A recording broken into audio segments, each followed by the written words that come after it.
ফরিদপুরের আলফাডাঙ্গায় অনুষ্ঠিত হলো বাঙালি জাতির ঐতিহ্য ও শতবর্ষের প্রাচীন সংস্কৃতির অন্যতম অনুষঙ্গ নৌকা বাইচ প্রতিযোগিতা।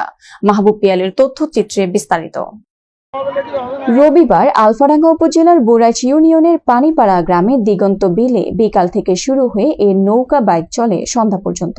নৌকা বাইচ অনুষ্ঠানে সভাপতিত্ব করেন উপজেলা যুব দলের যুগ্ম আহ্বায়ক নিয়ামত হোসেন পারভেজ। প্রধান অতিথি হিসেবে বক্তব্য রাখেন উপজেলা বিএনপির সাবেক আহ্বায়ক আব্দুল মান্নান মিয়া আব্বাস। স্থানীয় যুব সমাজের আয়োজনে প্রতিযোগিতায় ছোট বড় 6টি নৌকা অংশ নেয়। এ সময় বিশেষ অতিথি হিসেবে বক্তব্য রাখেন উপজেলা বিএনপির সাবেক সিনিয়র যুগ্ম আহ্বায়ক মনিরুজ্জামান মনির ও সাবেক অপর যুগ্ম আহ্বায়ক আহমেদ শিকদার। নৌকা বাইচ শেষে অতিথিবৃন্দ বিজয়ীদের মাঝে পুরস্কার তুলে দেন।